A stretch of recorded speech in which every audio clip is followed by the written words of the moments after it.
I'm honored to have Vince on my show, Vince Ellison. And I've watched some of the stuff that you've put out, but the real reason, and I could probably talk to you for 2 or 3 hours.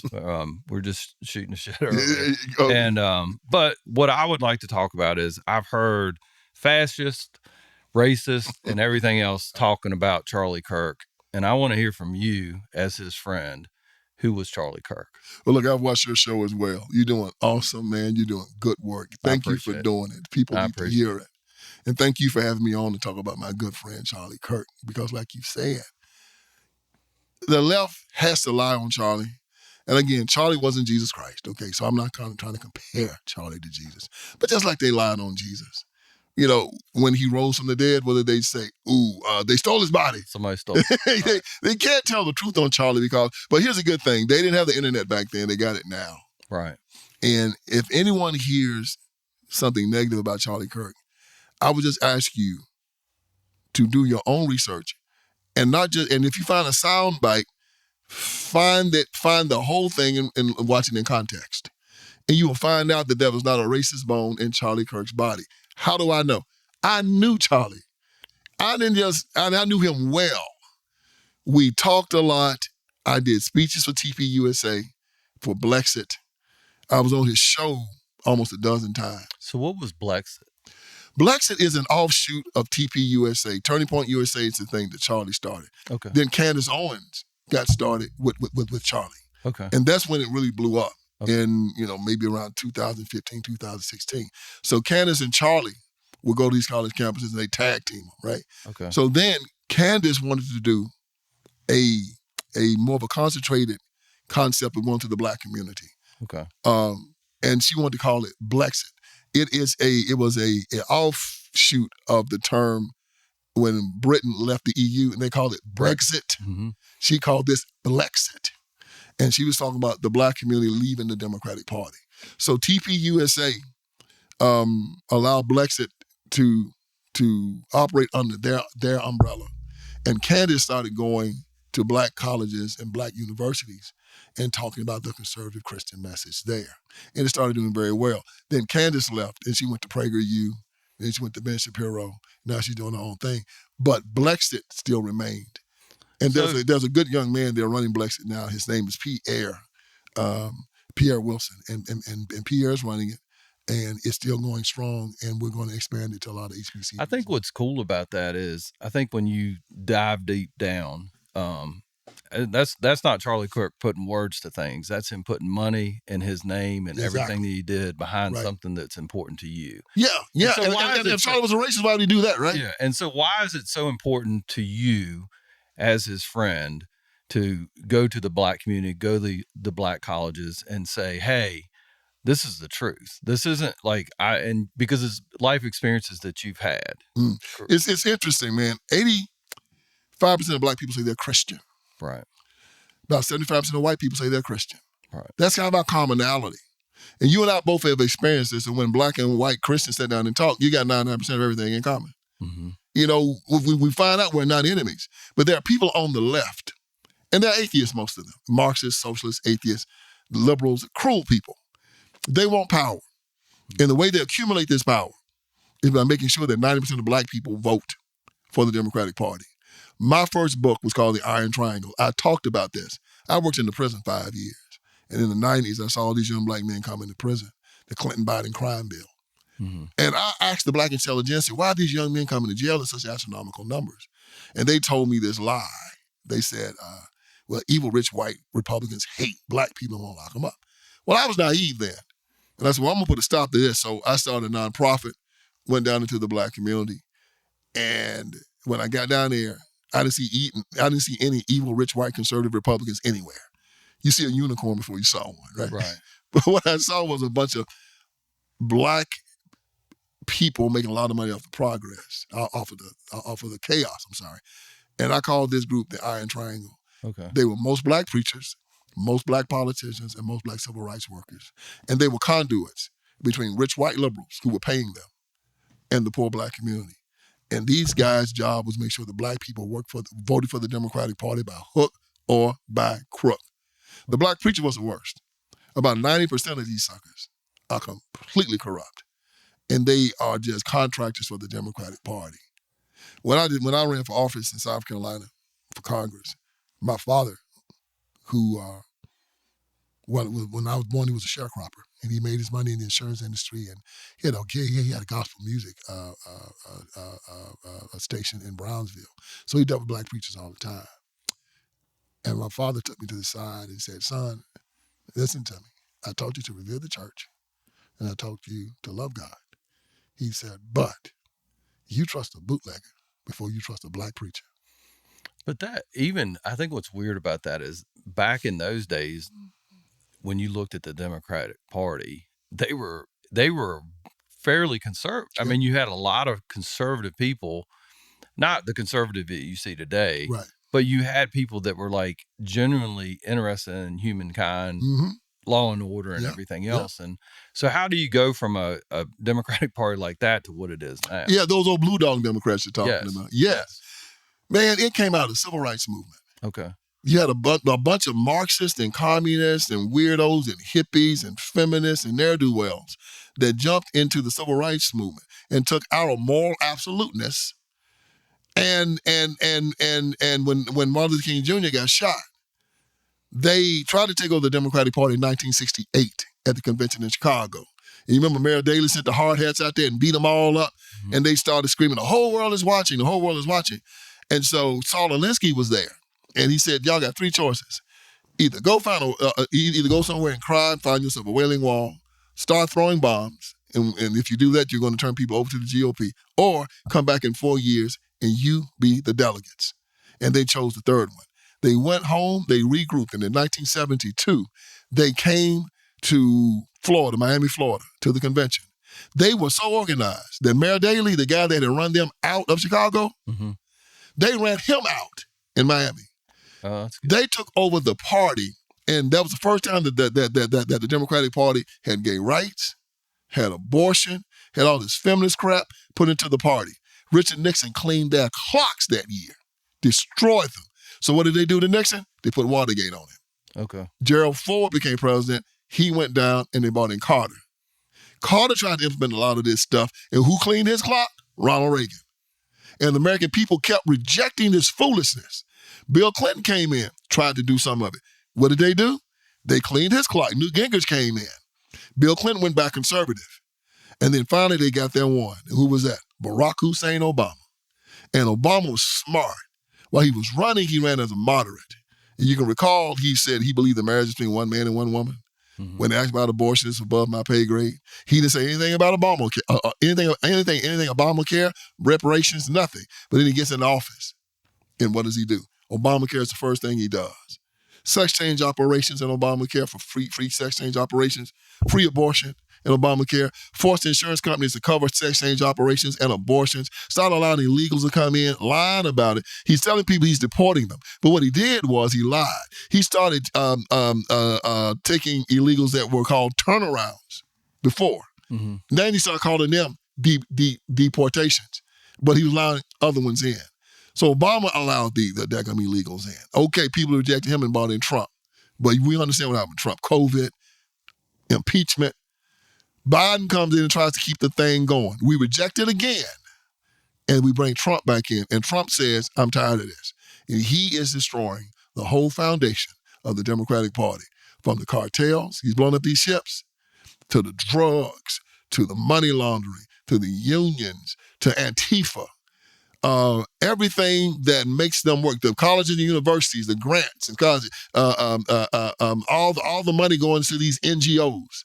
He's drying it all up, and they're freaking out because Trump is destroying the foundation of this evil institution.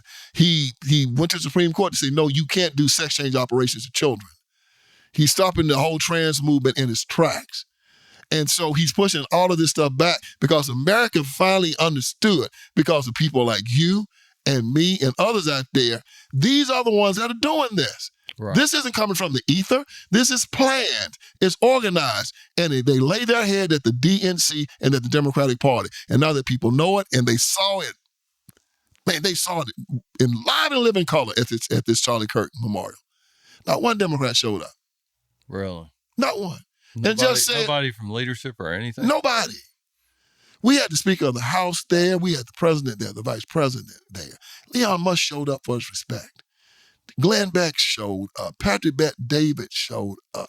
All of these people, not one Democrat showed up to just stand up and say, look, I might not agree with Charlie Kirk.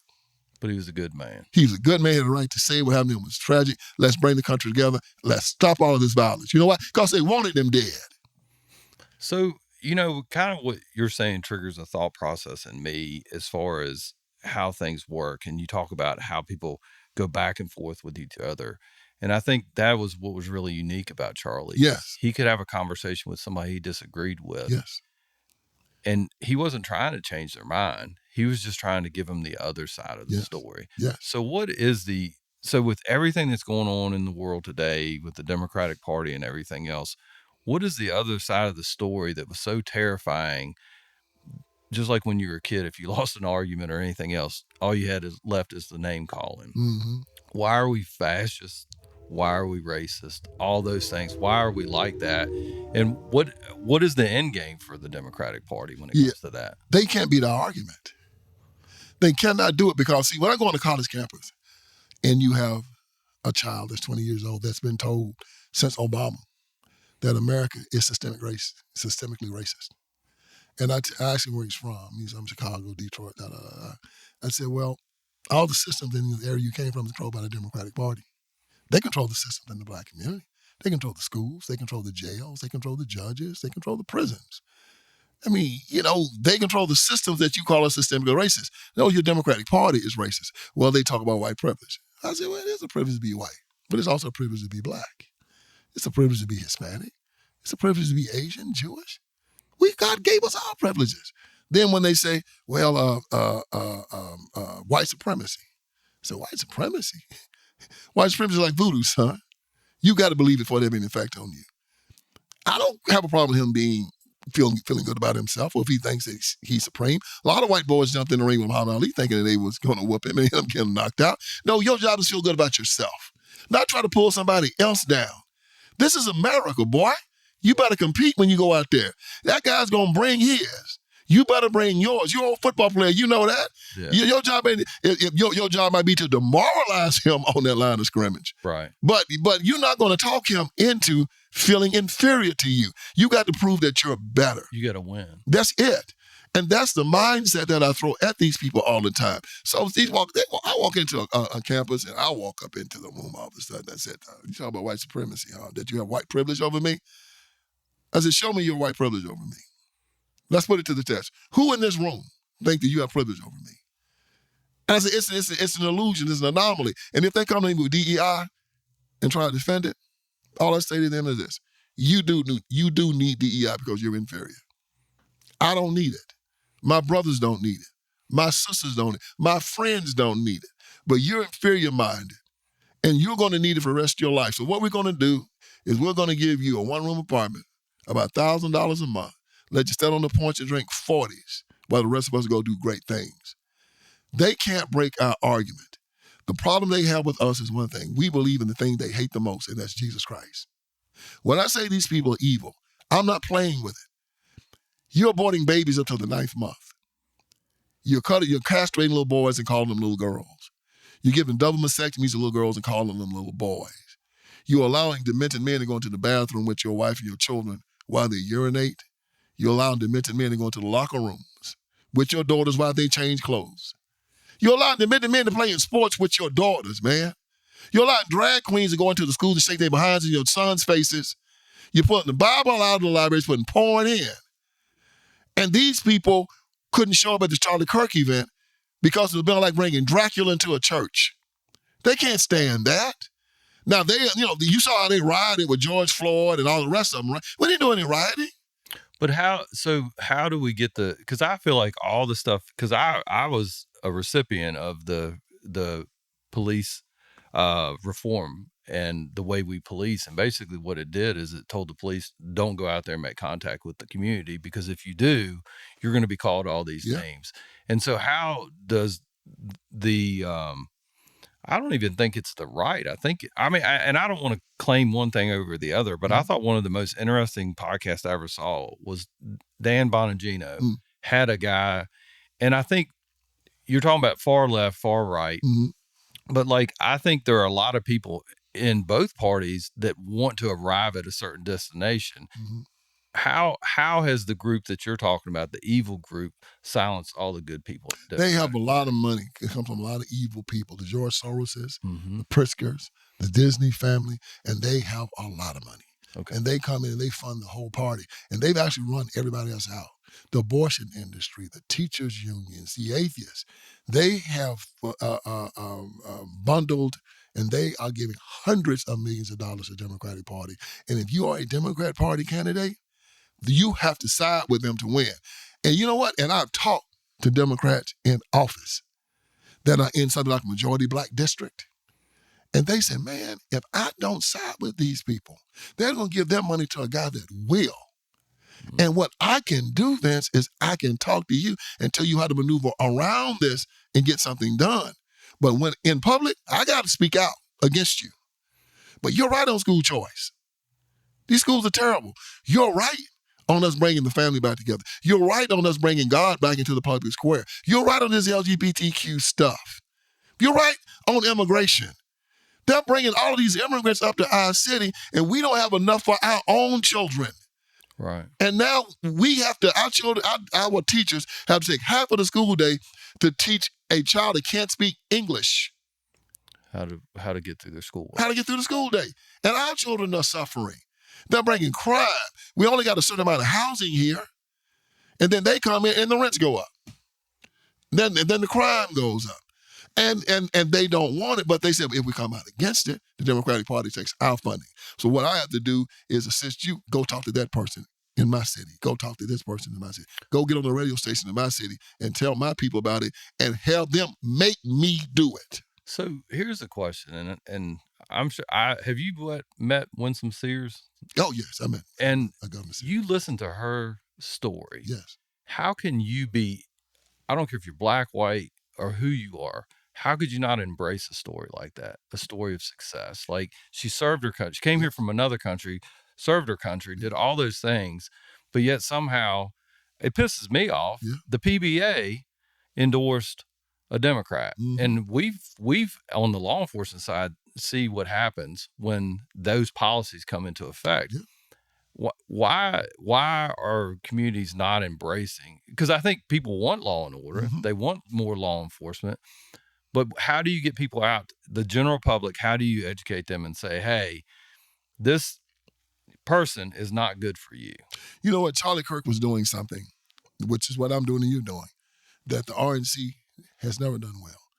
In times of peace, you plan for war. Okay. Like, you guys practice all the time. For when stuff breaks off. Right. You're prepared for it. You don't practice, well, the stuff that broke up, let's start practicing. No. You practice when it breaks off. The RNC wants to start going into the black community 2 weeks before an election, whereas the Democrats are there all the time. And 80% of any gig, is an old vaudevillian term, 80% of any gig is just showing up, being there, letting people see you on the ground all the time. For years, the RNC will not go into the black community, and there's a big reason behind that. They made a deal in 1992 that if the black Democrats and the Republicans come together and draw these districts, that they'll stay out of the black community in perpetuity. So when you go into Richmond or Norfolk or any of these black areas, they haven't seen a Republican in 40 years in these areas. And they've already formed an opinion upon somebody like Winsome Sears. Why? Because their black pastor told them. And he's a no good line, and I don't care, the NAACP and the SELC and the rest of these, and Antifa and Black Lives Matter told them, right? The teachers from the teachers unions told them. So all the people who they know are in contact to every day, who are being paid by the Democrats, have already told them who Winsome Sears is. And so when Winsome shows up, in their minds, she's already been called all these terrible names, and she's working for the white folks, and because she only has a finite amount of time to change their minds, it's almost an impossibility. So what do? People like you and I doing our podcast, trying to educate people all the time about what's going on out there in real time. And since the election of Donald Trump, man, Charlie had about maybe 4 conferences. Last time I saw Charlie was a conference in Tampa, it was Tampa Bay, in Tampa Bay. Man, there was so many people at that conference, but he had, Tucker was there, Don Jr. was there, and we were all talking about the things we're talking about now, bringing Christ back into our lives, school choice, so we can teach our children the way we want to teach them. What does the Bible say about family? What does the Bible say about abortion? Everything that Charlie did and I do and BLEXIT does, it comes from the Bible. We support it through our scripture. And I've always told people, as Jesus said, a double-minded man is unbalanced in all of his ways. You cannot have a Christian point of view socially and then vote for liberalism politically. You'll have a cultural flux. You'll have conflict consistently. So we believe in the Bible, but we're going to send our children to schools that teaches them that homosexuality and gay marriage and transgenderism is okay. You can't have that. So we at TPUSA, at BLEXIT, where I also do speeches for the Young Americans Foundation, my books, my podcasts, my documentaries, all of them come from this fundamental point of view. Are you a Christian? Yes, I am. Then this is how you're supposed to respond to these things. Period. There ain't no ifs, ands, or buts. Well, can I leave my religion aside when I vote? No. But how? So one of the things I think people say a lot about Christians is they're judging people. And I think if you listen to Charlie Kirk, he didn't judge anybody. He didn't. And so how do you and how do people get the messaging out there to say, I love you as a human, but what you're doing is wrong? The greatest attribute of love is telling the truth. Love is an action verb. Okay. We tell you the truth. If I hear that you're my friend and you're on crack cocaine, I ain't gonna sit there and enable you. I'm gonna say, what's this I hear about you doing crack, man? No, you gonna stop it is what you're gonna do. And as a friend, I'm going to demand a standard of you. Always. Right. You'll demand it of me. This is how we sharpen each other as men. We hold each other to account. Come here, Vince, let me holler at you about something. You gonna make that right? Okay, all right. Got your word? Got your word, all right. And that's it. And as men, we shake hands. Ain't no written contract. It's accountability. It's accountability. And we hold each other. The Christians do that. We were told to do it. Love one another. Give forbearance to others. Sharpen one another. That's what that means. Hold you to account. Pull you to the side. Talk to you. Gird you up. You do the same for me. And when we do that, we help one another. But we don't enable one another. I tell you the truth. That's why they hated Jesus Christ. He went in that temple and said, you think the Romans are your problem? No. Your problem is them suckers right over there. The Sanhedrin, the Pharisees, the Sadducees. That's your problem. Right. And that's when they start to kill him.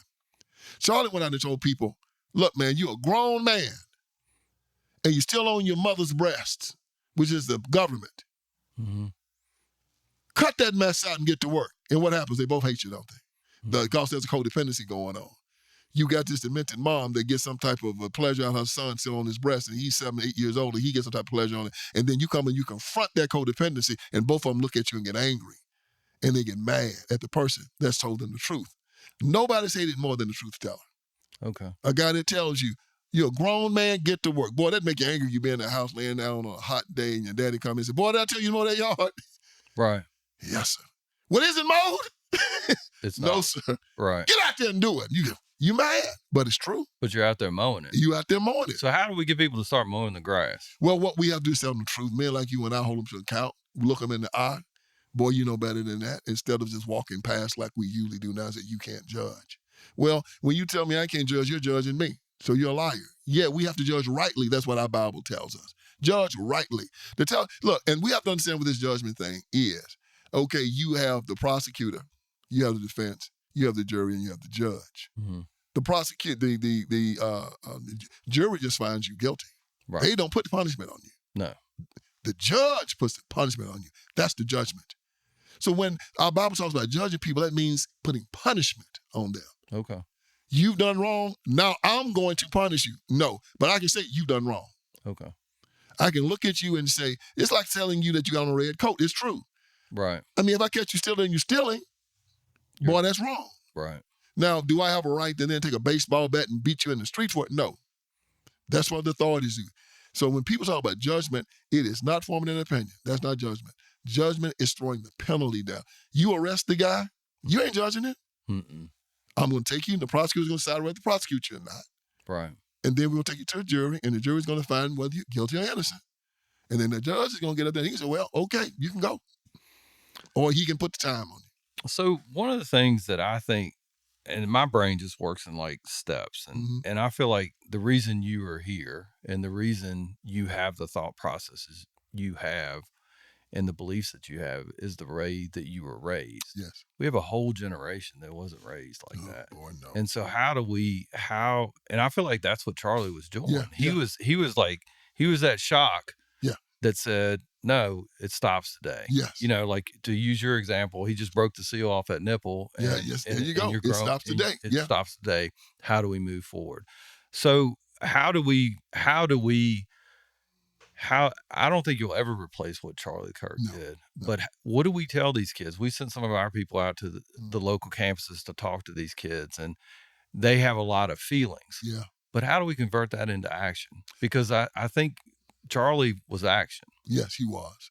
One of the things, and this is the reason why I support school choice. Okay. School is mandatory. Yes.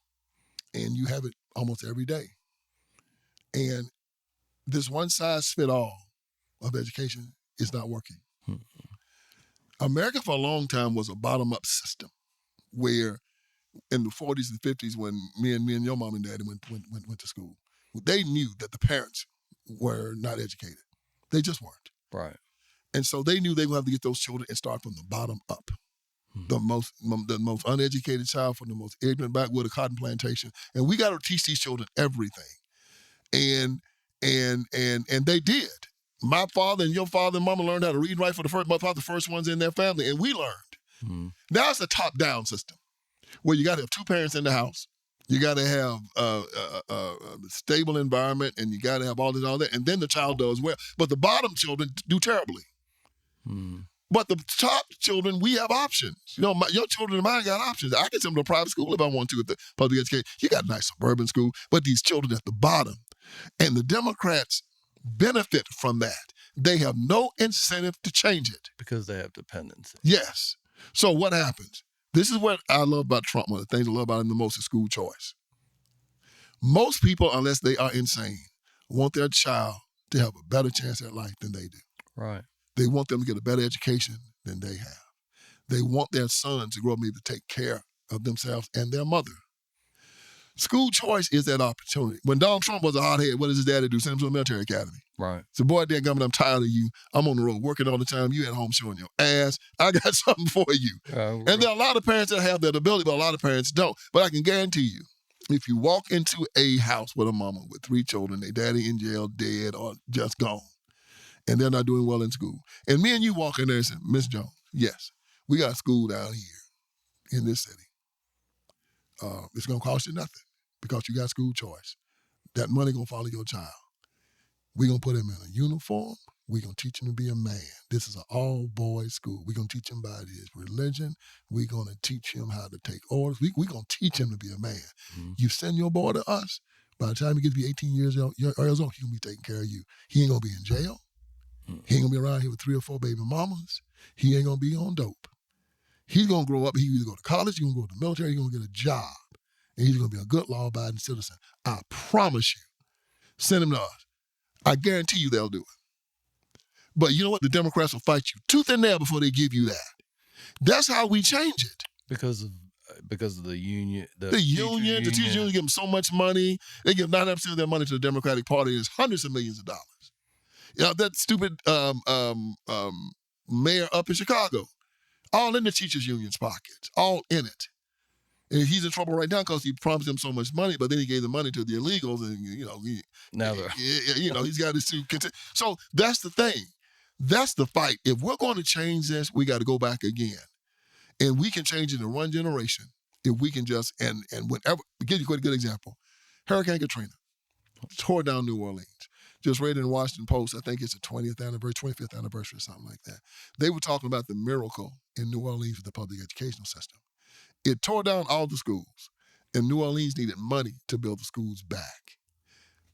But in Baton Rouge, the Republicans were running the show. And they said the only way you get any money from the state of Louisiana or from the feds is that you got to put school choice in New Orleans when we rebuild those schools. New Orleans had to do it. They fired 7,000 teachers. They put up charter schools and private schools. Now New Orleans has one of the best public education systems in the whole United States of America, and they call it a miracle. Why? Choice. They know how to do it. And these Democrats looked at New Orleans and said, we can't do that anywhere else, y'all. If we're done. They had vouchers in Washington, D.C. Barack Obama and the parents gave it a 95% approval rating. Barack Obama comes in and cuts them out. Why? Teachers union said we don't want them. Why? They don't want the competition. Right. The KIPP academies, all the Knowledge is Power academies, all over the country, love them. These people, that's why they say they're evil. For you to take a child and send them to school 12 years, they leave not being able to read. They just did a poll. CNN gave this one. Say 63% of American children can read. And that's 63%. And we're not talking about the ones that don't read well. This is proficient and everything else. If you can't read, you can't do anything. Right. And they have these stats, and they say full speed ahead. And then they're still fighting against school choice in places like Baltimore, where not one school is proficient in math, reading, and science. Detroit, the same. They know what they're doing. It works for them. It's a modern-day plantation system. Like those slave masters knew what he was doing. Don't teach them to read. Because an educated man cannot be a slave. An educated man cannot be a dependent. An educated man will not be controlled. So what do? Keep them uneducated. Very simple. I think that's a key point. I know we experienced that in Afghanistan. We said that there is no way this will happen in the first generation. We're 2-3 generations away from this working, and it's just because they have to see the success. Yes. They have to see, hey, I made this investment, and now because of this, it's gotten better. And I think that's the key is how do you get the message out that like there number one, there is a choice. Yes. But number two, that choice can do a lot of good things. Well, we're almost there. Because Trump he's just mailing the Department of Education. And right now, a lot of states have school choice programs, and they're expanding them incrementally. A lot of red states do. Blue states still fight against it. But as people start seeing that the red states have these school choice programs, as you know, you're already having a mass migration back to the red states. South Carolina and Tennessee and Florida and Texas are just booming. And Texas just started a school choice program. And so as these school choice, and Florida has a real nice one. And so as these programs pick up steam, and as the children get older and older, we can start assessing them better. I think Florida is saying there's like maybe 3 years. DeSantis got a real good school choice program down in Florida. So you can assess what the children are doing. And I think that's going to be our way out of this quagmire by teaching children again, like you said, holding them accountable, putting guardrails in front of them and letting them understand absolutes, making it binary. It's not right to give a child all of these different options, because the child's going to always take the easiest one. I used to love being at home when my daddy went there because I could do what I wanted to do. Soon as the old man comes home, it stops. The guardrails go up, man. Right. But it taught you discipline and order. And you were productive. And you were productive. All the foolishness. Mama let us do what we wanted to do. Oh, we could get away with all kind of crap with Mama. Not too busy. Too busy. She was too busy. She was too tired. She go into the closed room with the door and go to sleep. And we just be running all through the house. But when Dad comes, it stops. Everything gets done. Everything's orderly. Everything's right. And it kept us, and he had 4 sons. So it kept us out of trouble. And I love him today for my dad's 83 years old. And I just say him every time I see him how much I loved him. He was mean as hell when I was growing up, but I see why you had to do it. Now he's just nice, gentle old guy. But he understood that he had to keep his sons in line so that we did not end up in jail or dead or strung out on dope. And he did it. I think for me, I think when you look at kind of the evolution of what the federal government used to be and what state governments were, it's almost like they've flip-flopped. Yeah. Law and order is at the federal system now because you have an executive branch that is actually going and being aggressive. Yeah. So how do we get the word out there to people and say, hey, look at what Trump is doing. Mm-hmm. You might like it, dislike it, or whatever, but it's still moving forward. But how do we prepare local and state governments for this responsibility that they haven't had before, that the Department of Education had? Because if the localities aren't prepared for it, really doesn't. It does. I mean, I guess the example you gave in New Orleans, maybe it's going to be like, you're going to have to figure it out. Mm-hmm. We're going to give you the framework, but you're going to follow the framework. And maybe that's the answer. Maybe the answer is framework, figure it out. You know what? One of the coolest things that happened within the last 5 or 6 years, it's like when Rush got on AM radio. Mm-hmm. They had cut FM out for us. They didn't want us on FM because they controlled FM with all the music and whatnot. And then Rush went on to AM, where people talk about farm reports and stuff like that, right? And people started listening. And then everybody else started going on AM radio. And AM radio became the talk radio and became the place where conservatives went to hear the truth. And that's where Reagan came from. And that's where Bush came from. And now what has happened? They cut us out of cable television. We CNN, MSNBC, ABC. But we only had basically Fox and maybe Newsmax. But now what's happened? Podcasters like you and I out there now. And they can't control this space. And Trump went into that space this last time. With Rogan. And Rogan and Patrick Bet-David and many others. And then just people like me and you out here talking about what was going on. Mm-hmm. And people listening again. And something happened in the black community that was amazing. Republicans never got 80% of the black vote since Reconstruction. 20%. Democrats have been getting 90% and above. Mm-hmm. And that's how they win, that 90% or above. Anything below 90, it becomes very hard for them. We finally broke into that. And it went down to 80%. And Trump's landslide came from that. It came from the fact that he won Philadelphia. He didn't win it. He got more votes in Philadelphia. It wasn't 80-20. There it was. But he got enough because he had lost Pennsylvania like 10,000 votes the first time. I think he lost 7 states by 40,000 votes. We made all of that up, see? We knew where to hit and we knew who to talk to. So me being a black conservative, talking to people in Atlanta, talking to people in Philly. I did BLEXIT speeches in Philadelphia. I did one in Detroit. I was doing them all in black communities, and black people were showing up. They're showing up with my books. They're showing up saying they've listened to my podcast. They've showed up talking about your podcast is must-see TV. We get around the TV, and neighbors come and we watch it together. And we are telling people, come watch this, and it's changing their minds. They are finally seeing it because, as I've said before on my podcast, you got 3 types of Democrats. I call them ICE Democrats. Okay. ICE, ignorant, crazy, and evil. Okay. 80% of them are ignorant. They just don't know. Hell, I didn't know when I was young.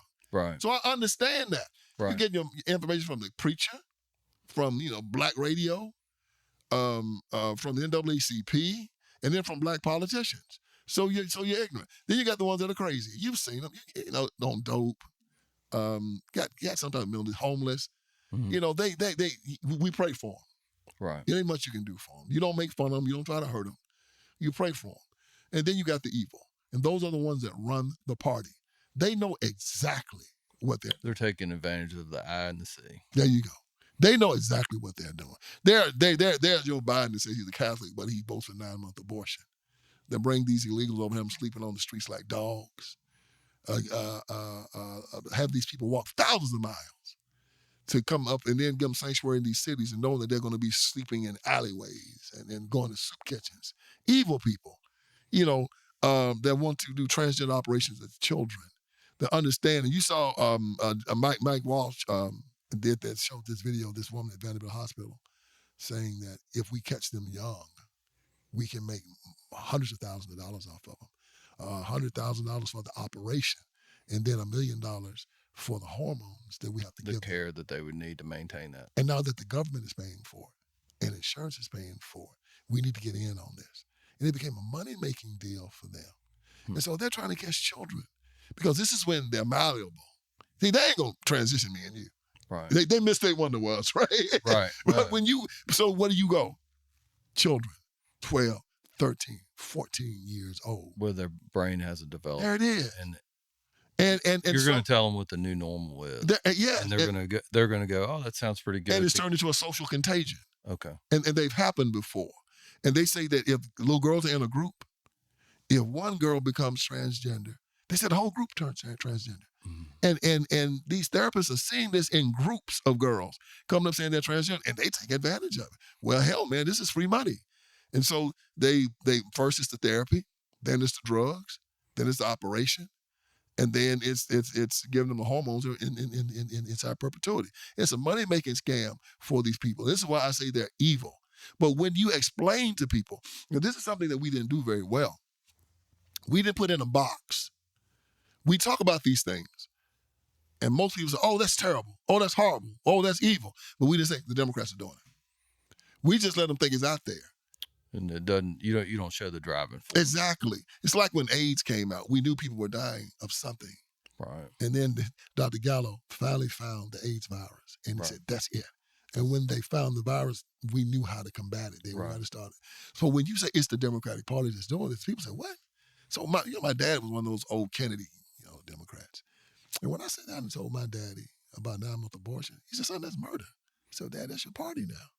He said, no, it's not. And I showed it to him. And I told him this Obamacare was a sex change operations. He said, what? What do you? I'd explained to him what it was, because they said a gender affirming care. Okay. But when you say no, that's castrating a little boy. And he couldn't even wrap his mind around that. Right. Cutting off the breasts of little girls. And then when I explained it to him, and I said, so you know if you're voting for these people, that's what you're voting for. You're complicit in this. And first time in his life, he voted against the Democratic Party. Hmm. See, I can't do it. They left me. I said, Daddy, you didn't leave them. They left you. And he understood. And that's what I tell people.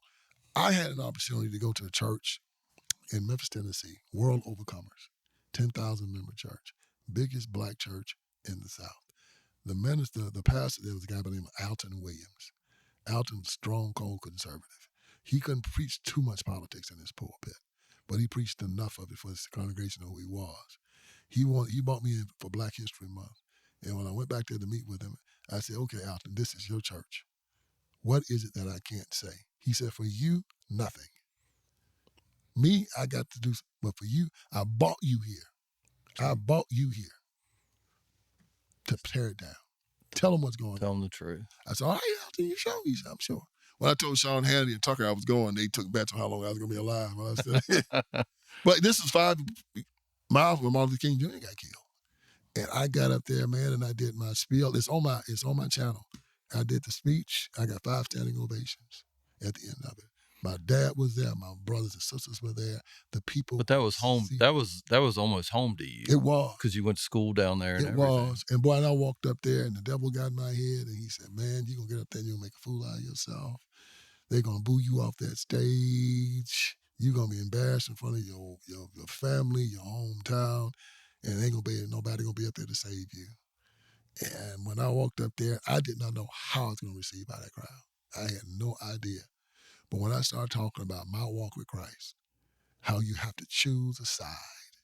Are you going to serve God or man? Are you going to do what Jesus said when he went up to that man that had been sitting by the pool for 40 years? And Jesus walked up to him and said, do you want to be made whole? Mm-hmm. People think Jesus went and patted him. Oh, boy, do you want to be made whole? No, he looked at him probably with contempt. You been there how long? 40 years. Man, do you want to be made whole? Well, yes. Then he gave 3 commands. Rise, take up your bed and walk. Right. Hell wrong with you. And he stood up and did it. I said, that's Charlie Kirk. Confrontation. You a man or not? Yes, I am. Why aren't you acting like one? Oh, man, you cold. Yeah, I'm cold. But you've seen it, haven't you? Mm. Then also, you've seen Joe that got more excuses than a crackhead going to jail about everything, about how he can't make it, this, and that, and the other. And you just said, look, man, you're a man or not. End of story. And then they say, I'm a man. All right, then, I'll help you. Right. And like I said, if you need a good preacher, I'll take you to one. You need a job, I'll help you find one. If you need to learn to read and write, I'll get you into a program to teach you that. Short of that, I'm not going to live in condemnation for you. You're going to make me feel bad about something somebody did 150 years ago before I was even born. Right. Going to tell me because of what the color of my skin? Hell no, man. I have to work for everything I got. This is America. Nobody gives you anything. My last name is not Rockefeller or Kennedy. Right. I had to earn it. And if you're willing to work, you'll earn it. Now, short of that, and you've heard me say this, if you come try to take anything from me or mine, I got two things that's going to get you off of me, and that is Jesus and my 38. You better not try me. Right. Short of that, though, I'll help you with anything. Right. And that's why I love this place here. The people up here are the best people in the world, man. They say I might be pro, but I ain't lazy. Right. Yeah, but you pull your car in a ditch, there'll be 5 guys stopping behind you to pull you out. Right. You know, they'll go hunting, they'll just leave a side of meat on your porch with a little note for you, man. If it's harvest time, they go in their garden, they don't get leave you some corn up there. Right. It's just good people, but they're hardcore women and men of Jesus. Mm-hmm. And they hold each other to a standard. And that standard's got nothing to do with your money or how big your house is. What type of human being are you? Yeah. What are you contributing? That's it. What type of man, what type of woman are you? And that's how you show your worth. See, these are the lessons we got to go back to. Those lessons of when those men fought in the American Revolution and beat the British Army. What did they do? They all just went back home. Yep, like it never happened. I did my duty and I went back home. Yeah. George Washington went back to Mount Vernon. They all went back home. And they just became Americans. So in going to Charlie's funeral and everything else, where do they go from here? Where does America go from losing a statesman like that? Charlie is irreplaceable, but what he did, I mean, you've seen this guy's stuff. Charlie was just a whole nother level. I've never seen someone that could be firm, fair, and honest. Yeah. And still care about the person. And fearless. Yeah. You just go up there in front of 1,000 people to beside, ask me anything. Charlie walked into your room knowing he was the smartest joke in there. And I think that's crazy. I think what people don't realize from everything that I've seen is it didn't used to be I have 200 people in the background supporting me and the 2 or 3 outlayers that are coming in to like question what I did. It used to be the other way around. Yeah. And those 3 or 4 are probably not going to be really vocal. They might come up to them after the show and say, hey, I appreciate you coming here and being that person. So. Yeah, Charlie will go in.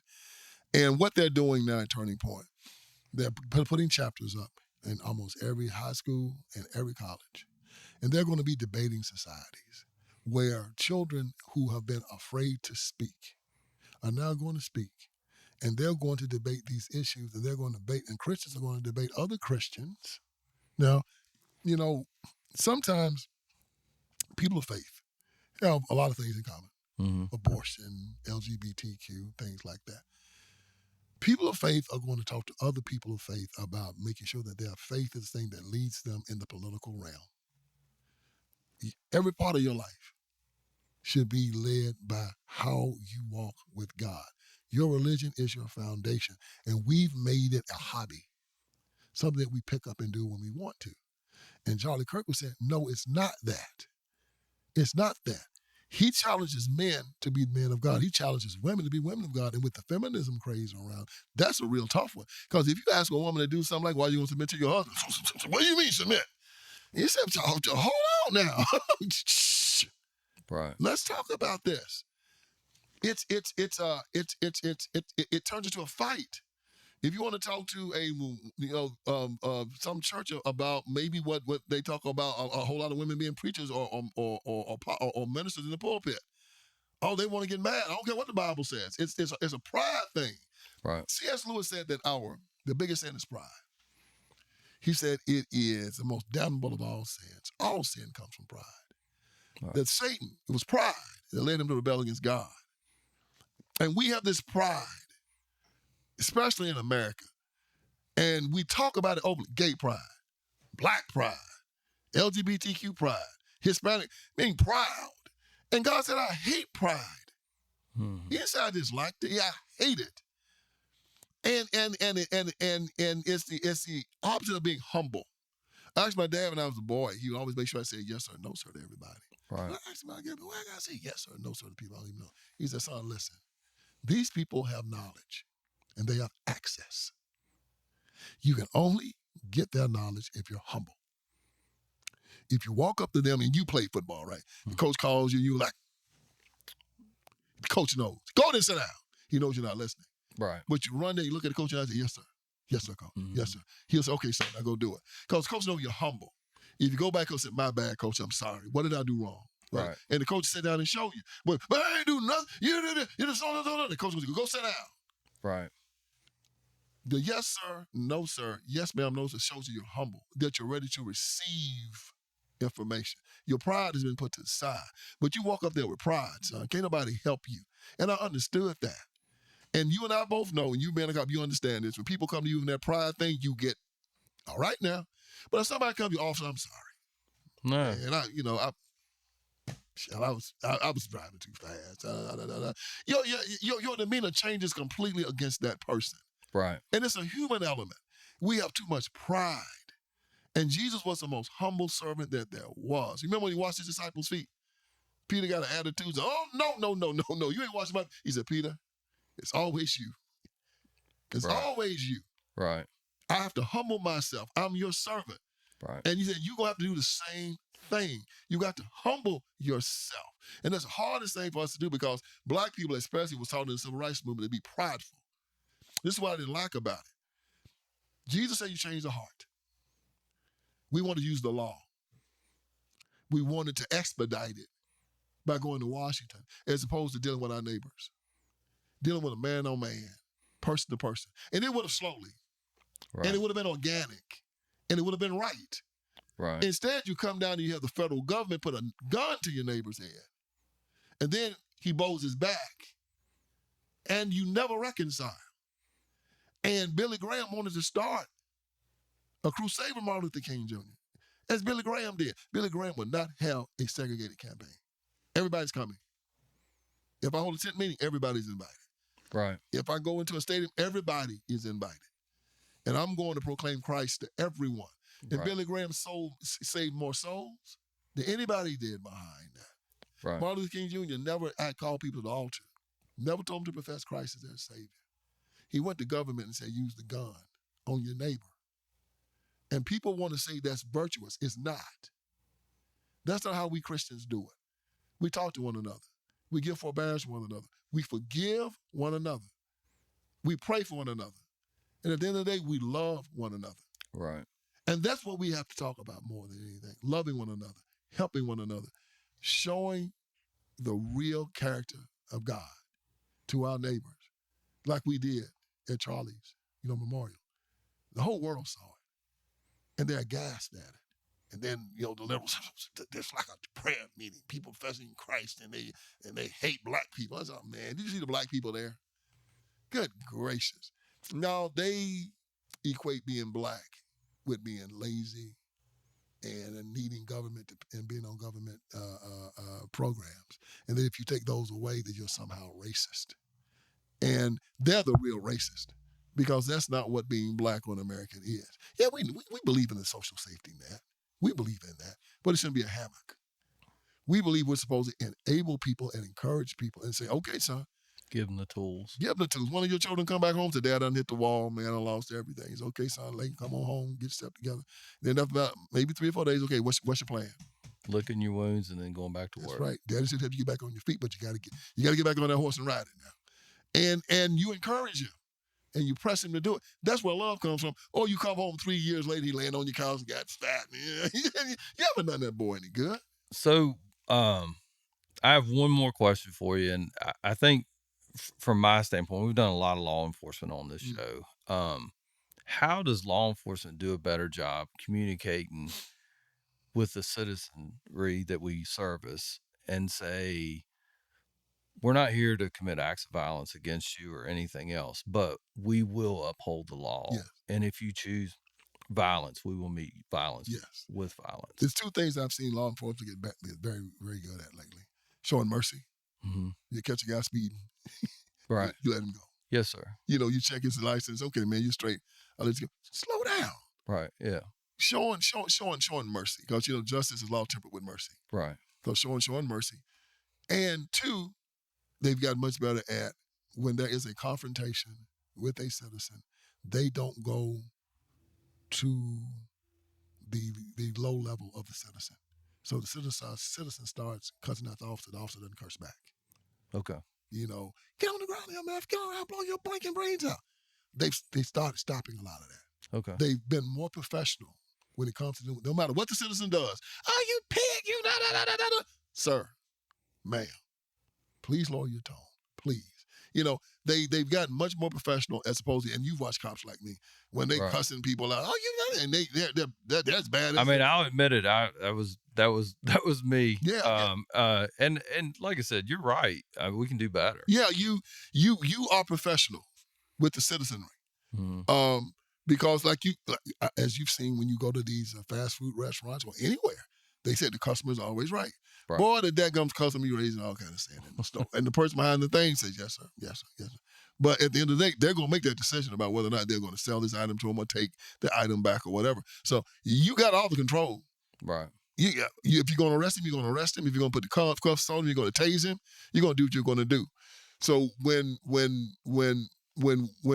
law enforcement and I was a correctional officer, when we start showing the same attributes as the people that are the criminals, okay, it's hard for the public to distinguish between them. So I've seen law enforcement get much, much better and being much more professional in how they handle the citizenry, showing mercy to the citizenry, allowing, some guys, if you catch him, he ain't too drunk, say, hey man, I'm going to follow you home, okay?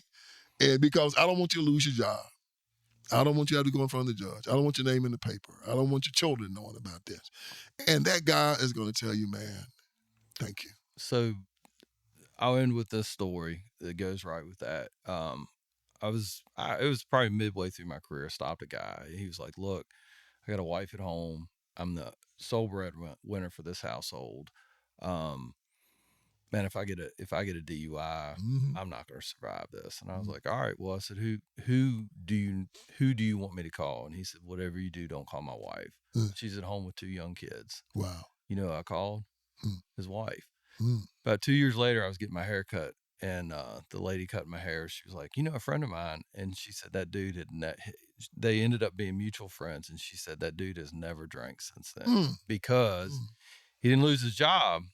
But I'm going to tell you, when Mama showed up, she did more than any judge would do or anybody else would do. She corrected that behavior. There you go. It is. So I appreciate it. Yeah, I appreciate your time. I appreciate everything that you're doing. I didn't realize how involved you were in some of the stuff that Turning Point was doing. And I just think it's amazing having the voice that you've had and having the impact you've had. So, well, brother, it's fun, especially when we won the election last year and we saw that there were benefits behind it. All the work we had done. I was in Fort Lauderdale. I was on the stage with Candace Owens and Dave Smith and Patrick Bet-Davids. Man, there was thousands of people there at this thing. And I didn't understand it. Right. But people just wanted to be, they wanted to be around each other. They wanted to be able to celebrate together because we anticipated a Trump win. And we got there. There were people everywhere. I got on the stage and we were supposed to entertain the people while the night was going through. Dude, I was up there from like 9 o'clock to 3 in the morning. And I had to catch a flight to Kansas City to do a speech at 9 o'clock. Okay. It was electric. And when he won, that place went crazy. And we all started celebrating. And we said, America's not insane. That it rejected this crazy, insane policy of the Democratic Party. And then when I checked, how did we do in the Black community? They said for the first time, the Democrats did not get 80%, 90% of the Black vote since the 1800s. Matter of fact, this is the most of the Black vote the Republican Party has gotten since Reconstruction. And I said, glory, hallelujah. We finally found a way to make the dent. And we made it because of people like you, people like me, people like April Chapman, people that are on the podcast and going out there and spending their time telling the truth. We're not waiting for the gatekeepers anymore. Right. We're saying we're going to talk. We're taking our message directly to the general public. And it scares the elites to death, don't it? Mm-hmm. Because they can't compete with the truth. They've invested in what do they call it, legacy media. There you go. And, they're going to repeat the same story. Same story. And then they hear the truth from us. And we say, no, check this out. You'll find that it's true. And now the people are waking up. And it's like when Gutenberg invented the printing press, right? Right. Everything opened up. Yep. And now this is opened up. So now we can all speak. Isn't it amazing? Two old guys like me and you can have our own TV show without asking nobody any permission at all. Yes. Where back in the day, they had to decide. Yeah, no, you can't be on. Yeah, we don't want you. We don't want you. We don't want to hear anything. And if you got on, they would like cut it up so much that you didn't recognize it. Exactly. And now technology has gotten to a point, and they're trying to stop it. Of course they're trying to stop. They're trying to shadow ban and censor and all this and all that and all that. But they can't stop it, man. The truth crashed to the ground will rise again. And we'll tell them the truth. And just like Charlie walked into Oxford. Did you see that debate? Oh, that was awesome. Boy, he just kicked. And the thing is the humility of, I do not have the education that you have. And just admitting that out of I don't have it. I've never been to university. And I saw the one where he was talking to that young lady, and he basically said, like, and his argument and it was him taking his life experience and explaining to her, like, hey, and he did it in such a way where I don't feel like she felt like she was stupid or anything else. It was like to me, it captured what a institution of higher learning should be. Is bring somebody in that you may or may not agree with, but have a civil conversation and then realize the humanity of each one of the. Like you said, that was cool. He was at Oxford debating. And they were going back and forth. And Oxford is good. They bought Malcolm X there, like in the 60s. And they're good at doing this. And I'm glad to see that they did it, and we're glad to see the outside won. Yeah. Because when it comes to ideas, our ideals are better. They they're not from this world. That's why. Yeah, exactly. There's a higher power. It sure is, brother. And that's what we adhere to. And our Bible has been the best-selling book in the world for the last 2,000 years for a reason. All your answers are there. And that was Charlie Kirk's superpower. He always, like boxing, you go back to the jab, Charlie went right back to the Bible every time. And his answer was always there. That's what I do too. I go right back to my Bible. It led me to exactly where I am. And that's how me and Charlie converged. I did a book called 25 Lies. And my agent had me on Charlie's show. Tell you this real quick about Charlie. I'd heard of Charlie, but Charlie was young. Charlie died young. He was 31 years old when he died. So this was like maybe 3 years ago. Charlie was like 28. A little snot-nosed dude, for what I'm concerned, right? Right. I'm 62 now, so I was like maybe 59 then. But I'd heard of Charlie and I seen his stuff, and I knew he had a show, and I said, but I'd done Hannity and Tucker and all these big shows. So, but doing Charlie was all right. So anyway. And you know how it is when you do one of these interviews, you have kind of a split screen, and before you do the interview, you're kind of waiting for the guy to show up. So I'm there early, and I'm sitting there, and Charlie comes and sits in his show. He sits down, and I see him, and he says, "Oh, hey, Vince, how you doing?" I decided to have some fun with him. "Hey, Vince, how you doing?" I said, "What you call me, boy?" He said, "Sir." I said, "You called me Vince. How old are you?" He says, "I'm 28."